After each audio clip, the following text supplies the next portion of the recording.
You look at people standing at the bus stop for 10 minutes waiting for the bus. They get uncomfortable with being with themselves, they pull out the phone and they start engaging with something. Because to actually be with you is probably one of the most challenging things you can face in life. Because if you're not feeling well, what do? You go online, right? And the whole purpose of the monastery is to strip everything and everyone away from a person, and they're only left with themselves. You give them 2 sets of robes, put them in a little hut, and you go like, here, live with yourself. And it becomes extremely painful because there's no escape. And so what did you start to learn about yourself? Everything. You see all the beautiful things about yourself and you see all the ugly things about yourself. And the way to survive right off the bat is to learn to accept you for who you are. And if you don't accept yourself for who you are, you'll never make it in the monastery. You just really have to put 2 arms around yourself and go, this is me. Accepting doesn't mean condoning. It's just acknowledging that this is where you are right now. You're made up of good things and not so good things, and it's okay. And I always looked at myself as a building under construction. There's still work going on, there's scaffolding, there's tools lying around, the nails, but it's a work in progress. And that's the first thing you have to do as a monk, is accept yourself for who you are. Because as soon as you go in, you're going to see everything. And if you don't accept yourself for who you are, you'll want to leave. Simplify your life. Everybody's so busy. Everybody's got a lot of things to do. We don't actually have a lot of things to do. And we don't have priorities in life. Most people don't have clear priorities in life. You know, for me, my goal is to simplify my life, simplify the number of people in my life, and simplify the number of things in my life. We only have a finite amount of energy each day, right? But every year, we have more people in our lives. Is that a fair statement?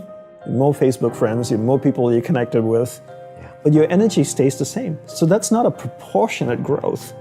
If your energy is increasing every year proportionately with the number of things and people in your life, then we don't have to talk about this. But your energy level is the same.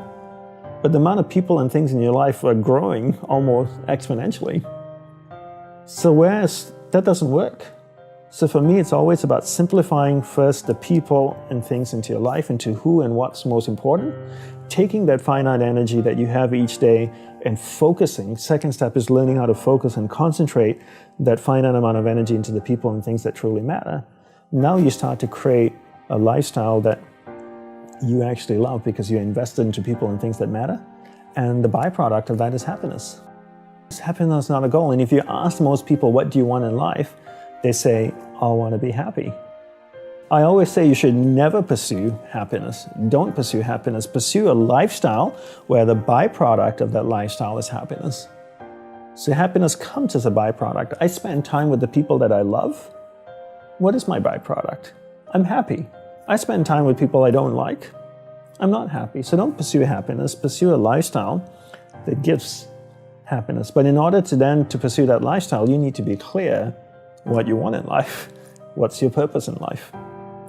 And people don't know this because they don't spend any time with themselves. There you go. Simple question. What's your purpose in life? No idea. What color is your tie, Brian? I think it's red. It's red, right? I mean, not very difficult to answer. But people don't know because they never spend any time with themselves. I always say, you know, people make time for everything and everyone else in their life, but they never make time for themselves. If you go up to someone who you know and say, like, would you like to catch up for coffee? Let's do coffee. They're like, oh, I can't this week, but I can next week. How about Thursday, 7 p.m.? Perfect. I'll see you at this place. When was the last time someone is willing to take time out of their life to spend time with themselves? So if you want to get to know yourself, you need to spend time with yourself. But in a way that you can inquire, right? So people say to me things like, oh, I walk my dog in the park, that's my time with myself. And I'm like, no, it's not. That's you walking the dog. People go like, oh, I go for a jog, that's my alone time. No, that's you jogging, avoiding traffic, watching where you're stepping so you don't trip and fall over. Spending time with yourself is sitting down, closing your eyes, not interacting with the outside world, and actually going inside and having that conversation. The same conversation I would have with you and say like, hey Brian, so where did you grow up?